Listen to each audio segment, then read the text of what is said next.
been a long time since we've done this Thursday thing.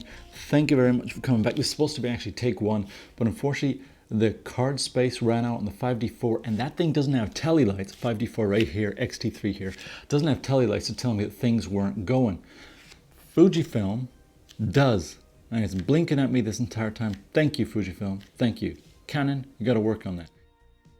Whatever the shenanigans are going to happen in front of the camera, in front of the lenses today, are going to be sort of a test of the new firmware 4.0 for the X-T3 with the 16 or 18 to 55 versus a much more expensive lens on the Canon, but one that's definitely not made for video and is kind of a little bit jerky. But one of the big things is, and I hope to test it, is to see just how well Fujifilm can switch from face tracking to object tracking and how smooth it goes back to basically face tracking. It didn't used to be smooth, as well as, by the way, both cameras are in full auto settings. That means auto ISO, auto, like the basic standard picture control, no sharpening as far as I understand. I don't know, I haven't, whatever. And I just want to see how smoothly, how much better the X-T3 is now able to perform with the new firmware, because it used to be quite jerky, not just in focus following, but in sort of when the sky got dark or whatever. When it changed its sort of, not aperture value, but like the EV value, it jerkily did it. So I'm hoping, because it's cloudy outside, that we're going to get a little bit of feedback here. And let's try this again here. Canon, how you doing? Go from that to my face. I don't know if you had time actually to focus on that. Canon? To my face. Canon seems to be a little bit slower sometimes, but it's a little bit surer as far as I can tell anyway. You know what I realized? I just gave away the subject. Okay, subject of today's Thursday thing is this. If I had to buy one recorder in 2012 and call it quits, what is the recorder? Gave it away a little bit here. I was gonna like make a guess. Is it high MD? Is it not high MD? It's high MD. It's definitely high MD. Don't have it labeled, so don't know what's on here. Doesn't matter. There's no Hyperborean mystery here. It's all just straight subverted history, and it's this bad boy here. This is the MZ-NH1. It's the first high MD recorder that Sony ever put out. Take a look at it, Fujifilm. Take a look at it, Canon. And take a look back at me. Why do I recommend this one over the RH1? The RH1 looks better, has a bit of an MZ-R37 thing going on to it with a faceplate and all that. Also has native MP3 playback, has a better quality SP recording for high MD format. But why do I choose this one instead? Build quality. Basically that's it. Comes down to build quality and general standard haptic quality. This is better recorder. It's also at least half the price, or less than half the price, as far as I can see on Yahoo Auction and all that. The main reason is this. This thing, all magnesium upper, all magnesium here, all magnesium on the back, brushed magnesium as well. So when you scratch it, it doesn't show that much. When you hit the entire surface, basically, of the bottom and the front are themselves brushed or finely scratched at the factory. When you put a small scratch in it, it doesn't show up. Now, it will show up on these sides a little bit here, and yeah, sure, the plastic can chip the paint, but this brushed magnesium isn't colorized or anything like that, so it just looks good in any light. Now, there's not a review, so I'm not gonna like show up some cool angles. The other thing is that, now I have a Band-Aid here, so it's not gonna work as well, but the eject mechanism is normal. You just flip it like that, and bam. It's not on a weird side.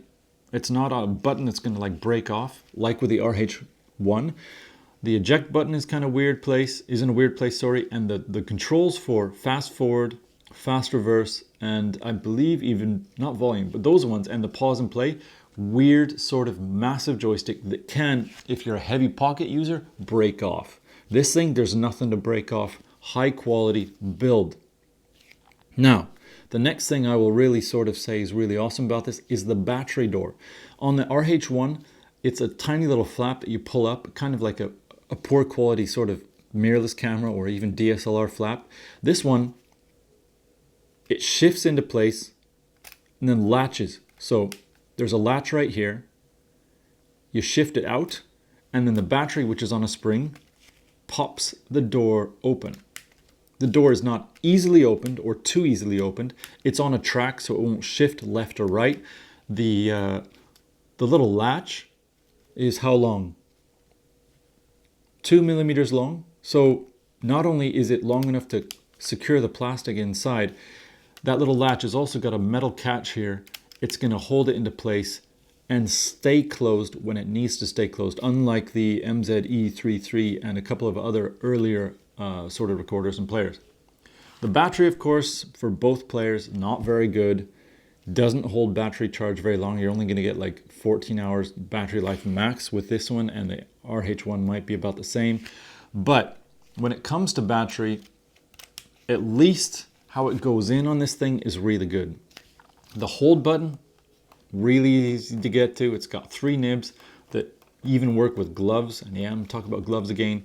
The controls for this thing, all of the outputs, you got your line and combined headphone right here, optical input, and your mic input. It's 3 separate ones here, easy to control, easy to use, well spaced, so even if you have a fat cable here and a fat cable here, they're not going to get in the way of each other.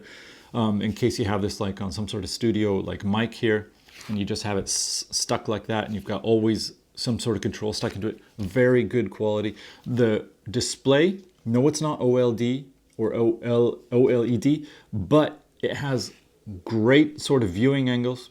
Not going to show it to you really in this video. And it's got a nice long track, so you can see the scrolling things pretty well. It shows enough information. However, where things go pear-shaped with this bad boy is the interface, the software interface basically, as well as the button interface. Now the good news is that next to the RH1, I don't think the physical interface of the unit itself is any worse. That is, it doesn't have massive buttons that can break down. It does have the combined stuff, which is kind of rubbish. So play and pause is this little nib here, but that same nib also controls tracking forward and tracking back, as well as volume forward and volume down, volume plus and down. So that's six controls in a single button that's tiny.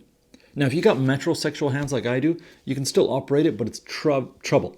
If you got real man hands, there's no way you're going to be able to operate this easily, even though it sticks out.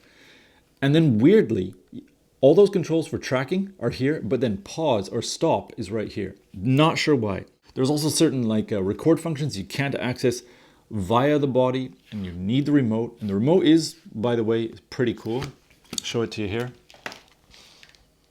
It's this 3-line affair that cost itself $100. I don't know if we can see if the Fujifilm will focus on that without my face. And Canon, see if you'll do the same thing. It's about $100. It's way too much money. The cable, however, really high quality, as with actually, funny enough, when you get like the USB accessories for all these stuff, the cable rots away. But when it comes to the remote control on these Sony units, they are solid 20 years later. So that's awesome. You can rotate this clip here. That's pretty cool. But this remote control, I don't consider Sony's best. It's one of their later ones. You'd think they would have all the expertise they had before. But what Sony did as the MD player and the whole genre got older, they went to more fiddly controls, and they dropped what worked before. So they used to have that gum stick, or that little cigar remote, long tracking for display, and you twist up for tracking or for volume. Perfect.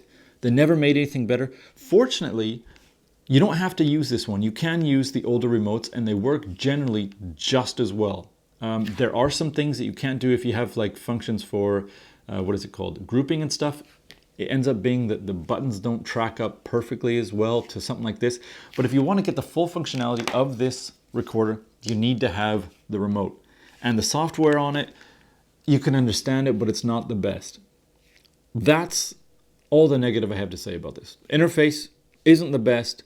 The build quality is the best. The sound, as far as sound, okay, negative first. It does hiss a tiny little bit if you use super sensitive earphones like the Fittier MH335DW, which is a high-end custom earphone with 4 drivers, a 3-way crossover, I can't remember the sensitivity rating, but it's over 100 decibels.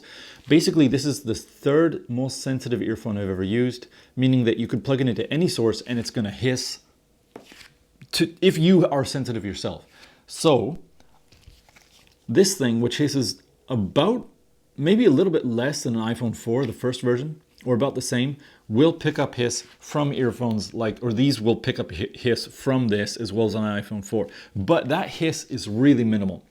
In the whole MD-scape, we're talking about there's horrible hissers like the Iowas and some early Sonys where you can hear the electronic whine inside. And then there's ones that barely hiss, and this is it. And I would say, in terms of the entire MD-scape, this is like the 99th percentile. There are a couple of Panasonics that hiss less, but don't measure as well. And by the way, this measures well. It can drive earphones like this, which require a lot of current versus the voltage. Drives them really well. There is a bit of a bass roll-off, tiny bit. I would say it's inaudible. It's less than a decibel at 20 hertz, I believe. And there's a little bit of a wave up in the high mids, minimal. The basic problem with this under load is that you get a stereo compressed range. I think if you plug in these earphones, you basically go down to like 50 to 60 decibels, and driving no load, it's like 80. So it is, or it might even be more. So it's basically going down half. So that is a problem. And people that use amplifiers be like, well, you can use the amp to fix that. And yeah, you can. You can use your line out, then use the amp, and then fine.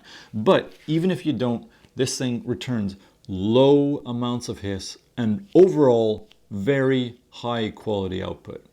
The harmonic distortion is low, the IMD is low. It's just you're going to get a little bit of a wave or tiny frequency fluctuation. That's it, but it's inaudible and the stereo goes compressed. Apart from that, it's one of the best. And again, in terms of if I was just going to give it like a percentage rating against every single other recorder I've tried, even including volume output, this is 98th, 97th percentile. There are better sounding ones, but very, very few and far between. And most of them don't have the features that this one has or the build quality. So that is why I recommend this thing over and above most other recorders. There's only one recorder I actually like better, but it doesn't have the high MD functionality and doesn't have the latest codecs and all that. And it hisses a slight bit more. And its output isn't quite as good if you don't go balanced. And yes, there's balanced on MD back from 2003. Suck it up, Astel and Kern. That would be the Sharp MD DR7. It doesn't hold current as well. There's definitely more drop off, but if you use a dynamic earphone and then that's basically wired for, balanced, 3.5mm T RRS, it sounds better than this. You get basically even under load 80 decibels of stereo. You get lower distortion, all that, little bit more hiss, slight bit more frequency drop off, which is why basically when it comes to just going back to just everything, if you can just control for everything and even price, those DR7s are not cheap anymore for everything. And you had to buy one recorder in this current year, the MZ-NH1 is my full recommendation here. We'll do a review a little bit later on, not this week. This week I just wanted to say, if you have to buy one, buy this one. Comes with my full recommendations, review coming forward. And in the next couple of weeks, I'll also finally be saying goodbye to the XT3 with the Firmware 4. Be showing it with the Viltrix and the, what's the other one? The Fringer adapter with some Canon lenses. And just one more test against a Canon, but that's it. So guys, thank you very much for tuning in. Hopefully I'll be able to do these a little bit more often. I've been scant lately of these. Last one was like some months ago. Anyway, reviews coming up. Thank you very much. If you like it, yeah, whatever, you know. If you didn't like it, two thumbs down, all that. And Angry Photographer, love you. And all you audio guys, see you later. Bye-bye.